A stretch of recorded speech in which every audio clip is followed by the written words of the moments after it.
O Atlantic Deu, da Marinha Nacional, estava realizando um voo de vigilância sobre o Mar Báltico quando foi alvo de um radar do exército russo.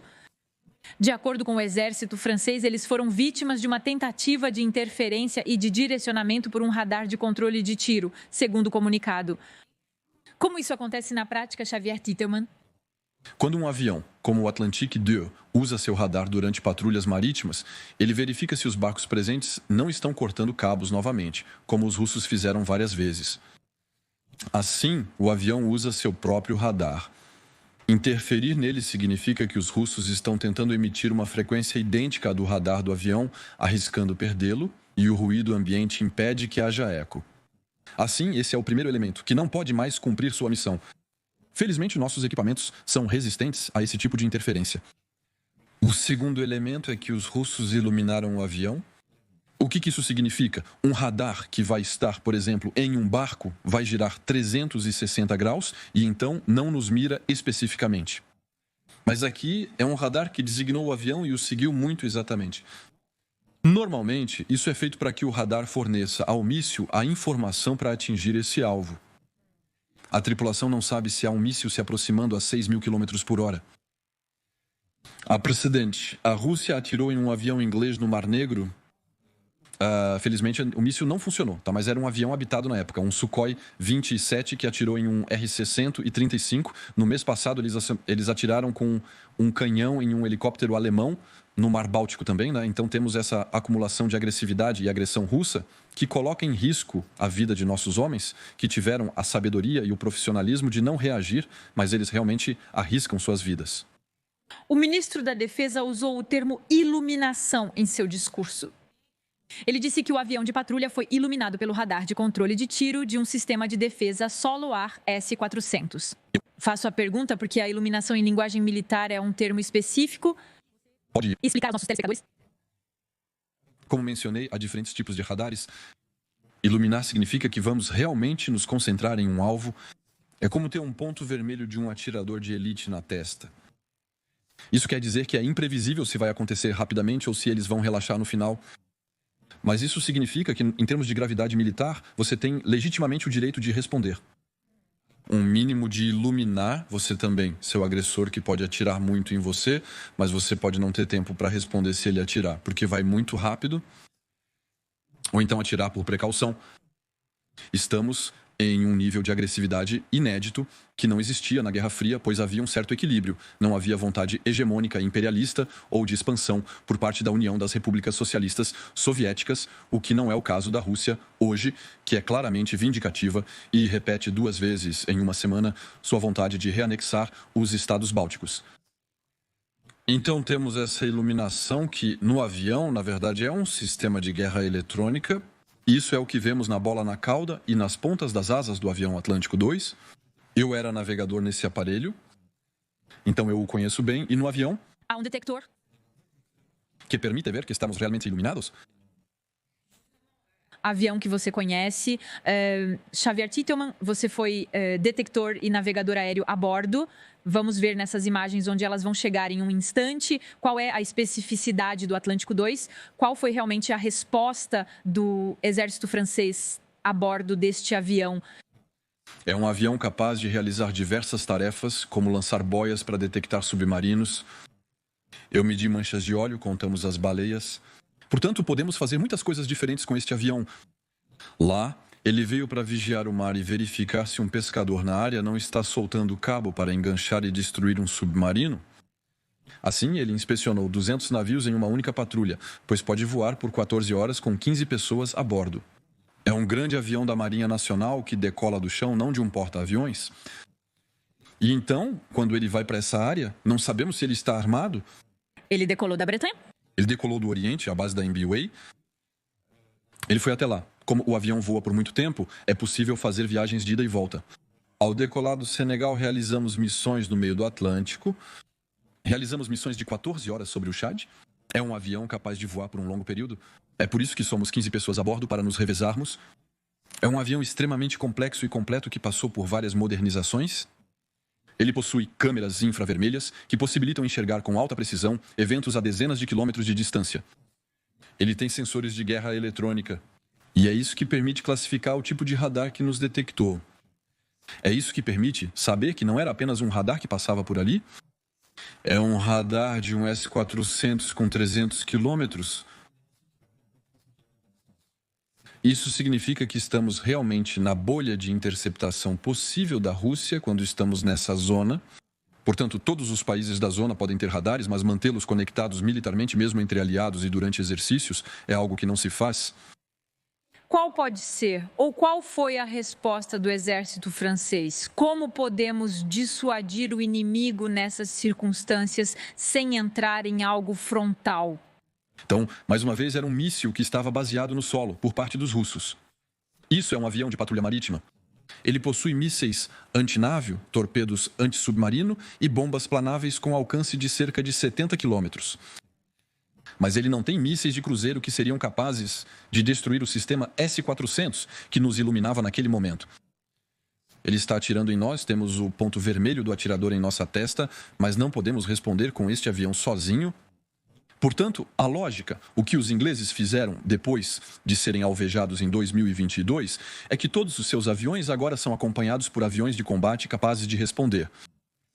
Ou seja, da próxima vez, se tivermos rajadas que são implantadas na área para reafirmação, já que a Rússia viola regularmente os espaços aéreos dos países da região, talvez as rajadas tenham que fazer patrulhas com o Atlântico II para serem capazes de designar e explicar a este míssil que nos mira: nós também somos capazes de destruir se você também atirar. Eu digo as rajadas, pode ser os Gripen suecos, os F-18 finlandeses ou os F-16 dos países da região. Vamos ver essa patrulha francesa no Mar Báltico. É importante lembrar o que essa patrulha lá estava fazendo justamente nessa área, já que é uma zona de desestabilização russa. Você mencionou especialmente sobre esses cabos que foram cortados, mas também os responsáveis pela OTAN se pronunciaram sobre isso. Eu não quero falar sobre esse caso em particular, mas de maneira geral, isso tipo de incidente é bastante comum. Isso é sério e isso vai além das fronteiras.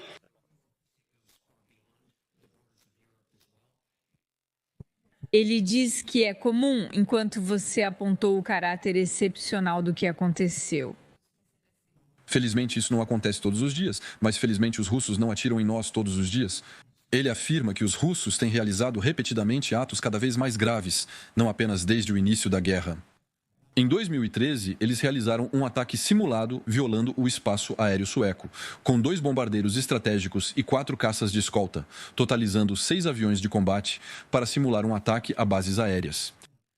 Portanto, os russos, enquanto objetivamente nunca violamos o espaço aéreo russo, em 2022, os russos voaram um Sukhoi 27 no espaço aéreo sueco com uma bomba atômica abaixo do Sukhoi 27. Portanto, estamos em um nível de gravidade alto, catastrófico e dramático. E sim, isso se tornou quase normal.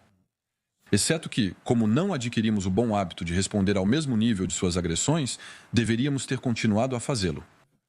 Quando a Turquia derrubou um avião russo que violou seu espaço aéreo em 2015... a consequência para a Turquia foi que eles não são mais incomodados. Por um tempo, não há mais nenhum avião russo que vai violar o espaço aéreo da Turquia. Hoje você tem mísseis russos que violam o espaço aéreo da Polônia, da Romênia. Você tem caças nos Países Baixos. Você até tem drones de observação que sobrevoam a Alemanha para ver os locais químicos e nucleares. E talvez nos perguntaremos, se vamos nos permitir abatê-los, você sabe qual é o país que abate mais mísseis de cruzeiro russos? É a Bielorrússia. Quando há um míssil russo perdido, eles o abatem? Sim, mas as relações não são as mesmas, Xavier Teitelman. Turquia-Rússia, tanto Rússia. Não estamos de todo no mesmo tipo de discussão possível. A Turquia é um país da OTAN e uma escalada entre a Turquia e a Rússia levaria a uma guerra entre a Rússia e a OTAN. A firmeza turca conseguiu parar os russos na região. Se amanhã decidirmos interceptar e destruir a totalidade de todos os vetores aéreos que violam nossos espaços aéreos ilegalmente, é legítimo. E os russos responderão da mesma forma. Se formos firmes, eles param de tentar continuar, progredir e nos ameaçar. Hoje, enquanto não respondemos às ameaças, elas sempre avançam.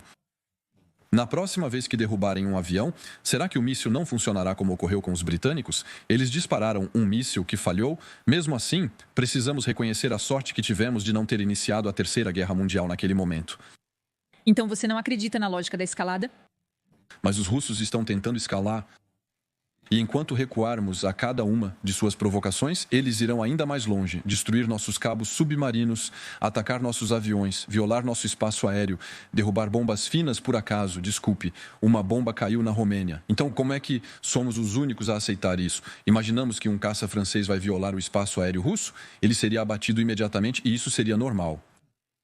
Aqueles que não têm mais medo são os países bálticos. Xavier Titelman com a Lituânia propondo uma participação em uma operação da OTAN.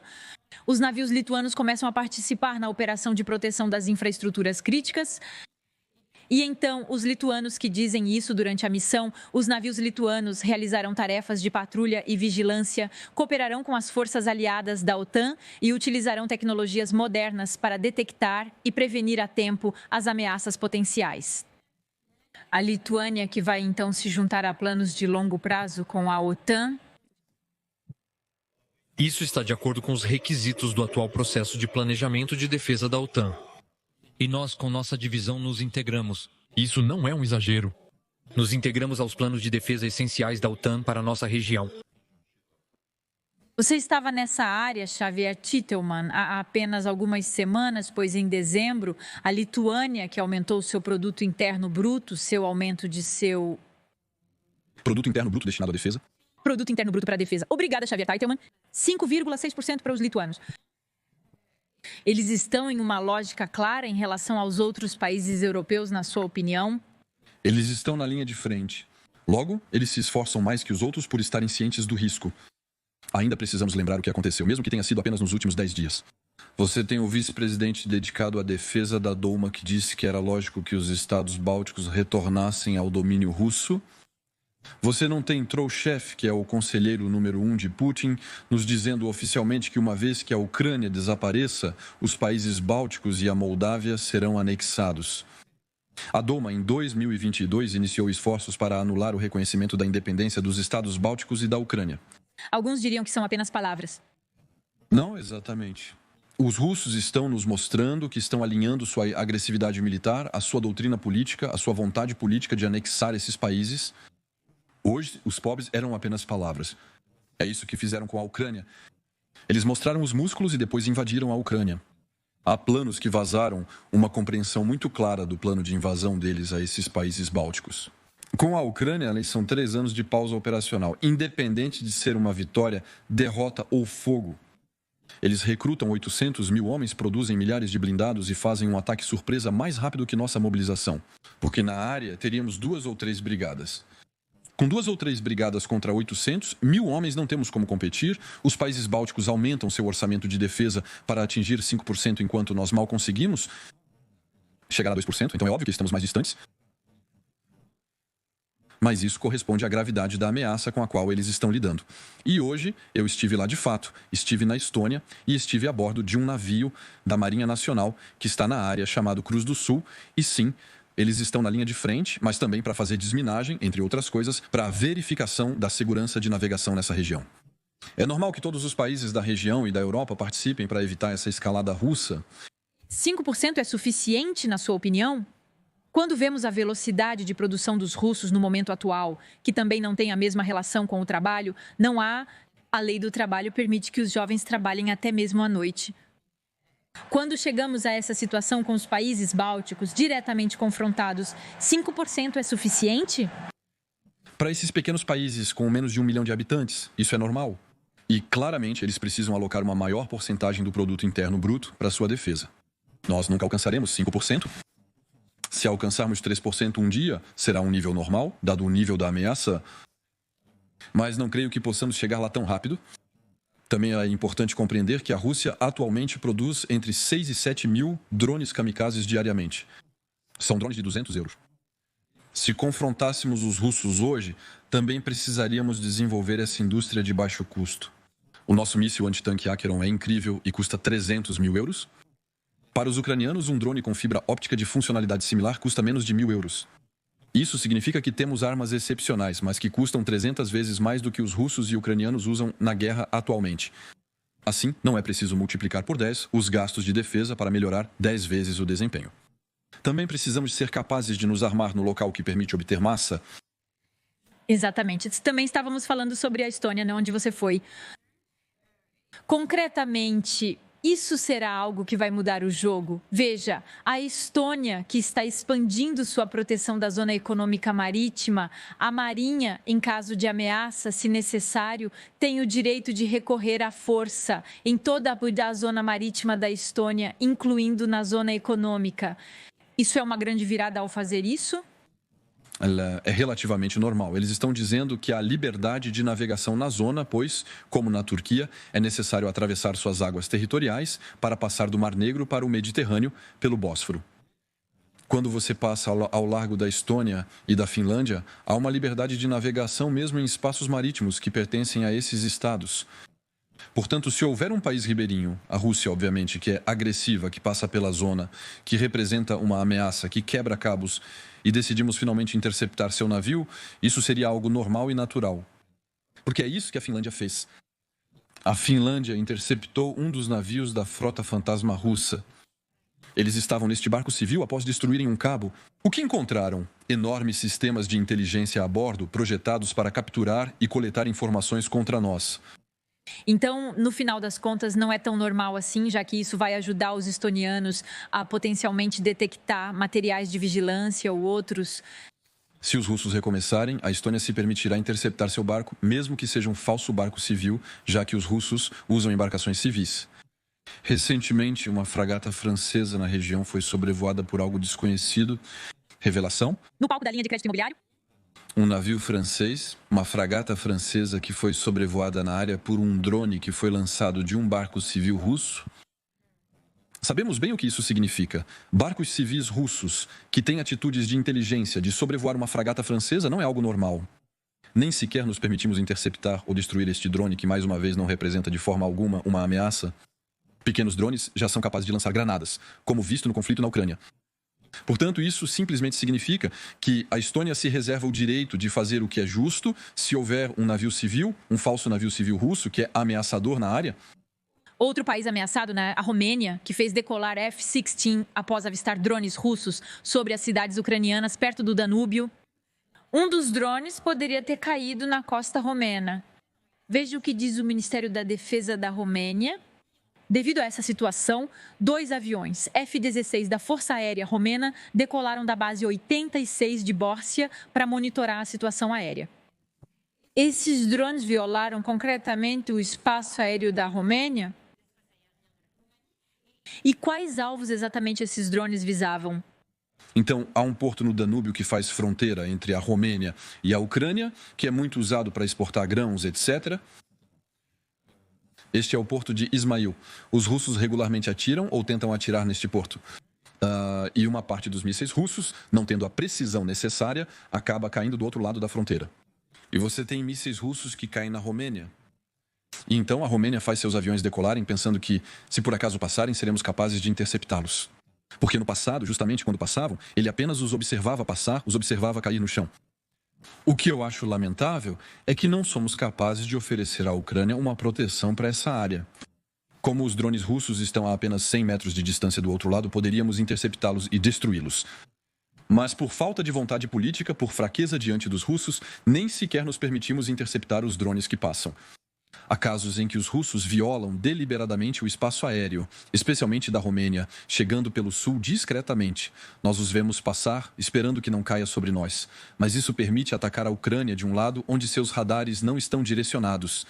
Os radares ucranianos estão apontados para a fronteira com a Rússia.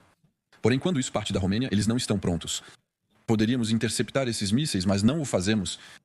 Espere, estou tendo dificuldade em entender. Quer dizer que do lado da Romênia não posicionamos as defesas antiaéreas ou outras por medo da reação da Rússia? Elas estão posicionadas. Inclusive, os franceses estão presentes na área com os sistemas de defesa aéreos sem PT. E quando a Rússia viola o espaço aéreo da Romênia, nós não interceptamos os mísseis que passam. Nem com os F-16, nem com os sistemas de defesa aéreos. No caso presente, não houve violação do espaço aéreo. Eles decolaram caso isso entre, nós o destruímos. Poderia ter sido a primeira vez, mas não foi hoje. Mas eles têm a capacidade técnica de interceptar esses mísseis que estão a 2 quilômetros de distância. Um míssil de defesa aérea, tanto lá vemos em F-16, isso vai sem problema a 20, 30 quilômetros. Poderíamos garantir uma proteção da Ucrânia em 20, 30 quilômetros sem mesmo precisar penetrar no território ucraniano, permanecendo nas rotas aéreas. Legitimamente, poderíamos dizer que os mísseis e drones kamikazes russos que estão chegando talvez caiam em nosso território em 1 minuto e meio. Interceptemo-los. Isso impedirá novos bombardeios russos às infraestruturas civis, alvos diários de ataques. Sobre drones, Xavier Titeman, vamos falar dos iranianos. Iranianos recebidos por Vladimir Putin hoje. A Rússia pediu drones ao Irã novamente em troca de tecnologias nucleares para o Irã. Falávamos recentemente sobre ultrapassar limites. E justamente os serviços de inteligência ocidentais disseram isso no The Sunday Times, o jornal britânico. Enquanto suas relações estratégicas se aprofundam e a Rússia depende de mísseis e drones iranianos, teme-se que Moscou esteja prestes a cruzar essas linhas vermelhas previamente estabelecidas em relação ao programa nuclear iraniano. Cruzar as linhas vermelhas é, afinal, uma semântica que ouvimos desde o início desta guerra. Você estava falando sobre firmeza há um momento. Concretamente, essa aliança Irã-Rússia pode permitir ultrapassar nas linhas vermelhas? Você acredita nisso? Isso já ocorre e tende a se intensificar. E não é apenas com o Irã, é também com a Coreia do Norte. Quando vemos os mísseis norte-coreanos que estão sendo usados hoje, sabemos que é um derivado do míssil Topol russo, um míssil balístico nuclear que tem um alcance de vários milhares de quilômetros de distância. Sabemos que eles não poderiam ter desenvolvido isso sozinhos em apenas 1 ano e meio. Os russos participam da proliferação nuclear. Isso implica que eles fornecerão armas convencionais a esses países perigosos e agressivos. A Coreia do Norte receberá os MiG-29. Certamente, o Irã vai receber os Sukhoi 35, que foram recusados pelo Egito, que finalmente optou pelos Rafales, e ainda bem. E isso significa que já existe uma força convencional em desenvolvimento. Além disso, eles estão fazendo o que chamamos de proliferação. Proliferação para mísseis de longo alcance, dando-lhes a possibilidade de ir mais longe. Então, eles já estão violando os tratados ao comprar mísseis que vão a mais de 300 quilômetros do Irã. Isso é totalmente proibido. Eles se vangloriaram. Lavrov afirmou que podem violar tratados sem consultar o Conselho de Segurança, enquanto nós seguimos fornecendo à Ucrânia apenas 300 quilômetros, apesar de podermos fornecer mísseis de maior alcance. Portanto, eles violam os tratados, eles vão continuar a fazer isso, e agora é quase uma oficialização dessa transferência de tecnologia. 1, sobre o balístico, e 2, potencialmente sobre o nuclear. Sim, será uma linha vermelha. E qual será a nossa resposta? A única resposta que os russos vão ouvir é que a cada vez que fazem uma ameaça ou cometem esses atos delituosos de violação dos tratados internacionais, é armar ainda mais a Ucrânia. Se tivéssemos respondido a cada ameaça nuclear com o fornecimento de 100 mil obuses, 100 mísseis de cruzeiro e 10 aviões de caça à Ucrânia, teríamos demonstrado firmeza no diálogo. Queremos retomar o diálogo com a Rússia por meio do Trump. A firmeza e o fornecimento de armas para a Ucrânia também são formas de diálogo e as únicas que funcionarão. Por enquanto, a estratégia é principalmente permitir que os ucranianos produzam eles mesmos. Também a produção de drones, estamos falando de fabricação ucraniana. Vamos ver isso na nossa tela hoje. 33% a 34% das armas na Ucrânia são de fabricação ucraniana. Menos de 30% vem da Europa e 40% dos Estados Unidos. Essas são as palavras de Volodymyr Zelensky. Será que essa é uma estratégia que vamos ver a longo prazo? Agora Trump vai assumir o poder em apenas 2 dias para se tornar presidente dos Estados Unidos. Ele estabeleceu um equilíbrio de poder e mencionou as famosas negociações. Você mencionou-se um cessar-fogo de 3 anos com planos vazados. Concretamente, ainda estamos indo nessa direção, ou seja, apenas permitir que os ucranianos produzam por si mesmos. Os ucranianos precisam produzir por si mesmos, pois não fornecemos equipamentos suficientes e porque os materiais que eles produzem são de melhor qualidade. Eu penso, por exemplo, nos drones em que são eles que fazem a revolução, são eles que dão o exemplo e são eles que são os melhores.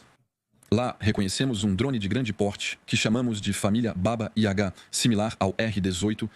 É um drone com capacidade de carga de cerca de 30 quilos, capaz de realizar bombardeios.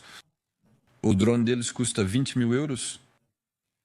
Na França, por 20 mil euros, não conseguimos fazer uma pequena munição kamikaze? Portanto, obviamente, eles são capazes de produzir em grande quantidade em massa. Eles produzem 1/3 de seu armamento, mas mais de 90% dos drones que irão utilizar. Isso é definitivamente uma área na qual eles se tornaram campeões do mundo. E eles são o único país que sabe hoje produzir drones que são úteis e eficazes contra os russos. Existem parcerias em outros campos. Por exemplo, empresas francesas, alemãs, suecas que forneceram drones. Mas aí, as parcerias industriais são para permitir a produção local na Ucrânia de blindados, por exemplo. E você tem, assim, Rheinmetall, os suecos, etc., que produzem no local. Ou então munições que são diretamente produzidas no local. Isso simplifica a logística. Os russos não são capazes de atingir isso, porque continuam a atingir as infraestruturas civis. Segundo a Organização das Nações Unidas e a Organização Mundial da Saúde, cerca de 2.400 estabelecimentos de saúde foram alvos da Rússia. Isso é menos mísseis que não caíram nas infraestruturas militares e fábricas da Ucrânia. E ainda bem.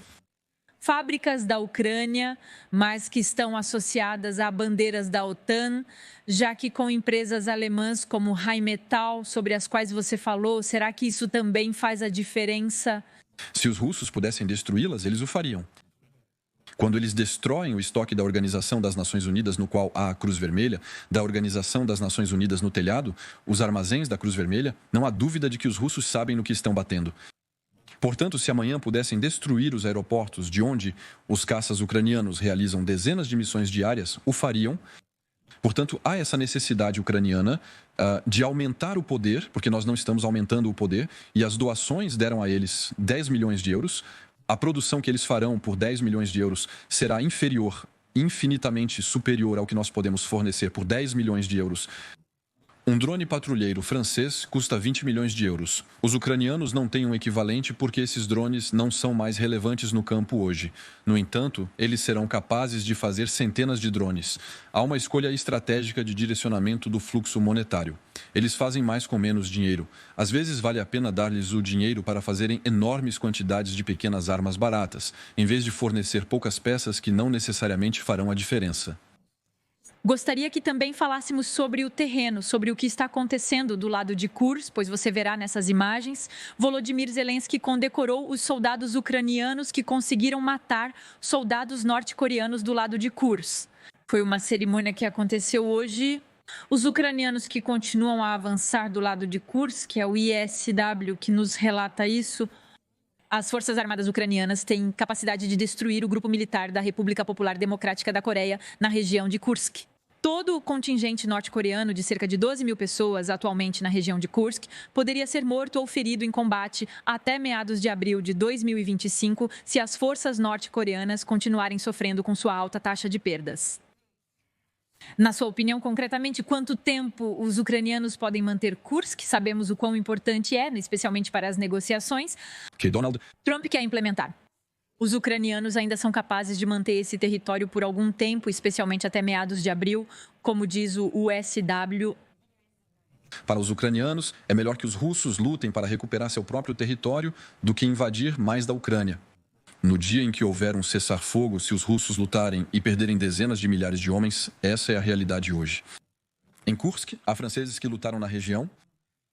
É dramático o que eles nos contam, é de uma dureza terrível. Mas diante deles, eles matam tantas pessoas que isso é o equilíbrio. Estatisticamente, vale a pena continuar, pois os russos investem muitos recursos na região com equipes de nível inferior. Na região de Kursk, os ucranianos implantaram tanques Abrams e Leopard, que são de boa qualidade. Eles possuem a artilharia adequada e a quantidade necessária de drones. E é por isso que no início, ainda em agosto, Putin disse que até o 1º de outubro essa área deve ser limpa. Isso foi adiado para o final do ano. Isso foi adiado para o início de fevereiro. Estamos em meados de janeiro e agora estamos falando que vai durar até abril. Portanto, sim, há um esforço importante por parte da Ucrânia, porque há 60 mil russos e norte-coreanos lutando por essa área. E se os ucranianos não estivessem lutando por essa região, seriam mais 60 mil russos invadindo o Donbass ou outra área. Exatamente. Na sua opinião, o que está acontecendo no Donbass é irreversível? O Donbass hoje não vale mais nada porque está ocupado, porque está destruído, porque os campos estão cheios de cadáveres de drones. Um drone, quando explode, há 10 mil por dia explodindo na área. 10 mil por dia são chumbos, cádmios, são baterias para os drones kamikazes. Assim, os campos são inacessíveis, as cidades estão desertas e em ruínas. A Rússia luta por campos de ruínas, enquanto a Ucrânia batalha para impedir a destruição de mais cidades no futuro. Sim, a Ucrânia hoje ela não tem a possibilidade de recuperar o Donbás militarmente. Ela espera fazer isso em 20 a 30 anos. Eles me deram um exemplo de como a Alemanha recuperou a Alemanha Oriental após 50 anos de ocupação. Nós também podemos dar mais tempo a nós mesmos. Muito obrigada, Xavier Teitelman. Isso foi fascinante? Gostaria de ouvir você sobre esses assuntos, entrar no concreto e realmente entender o significado dessas imagens que mostramos.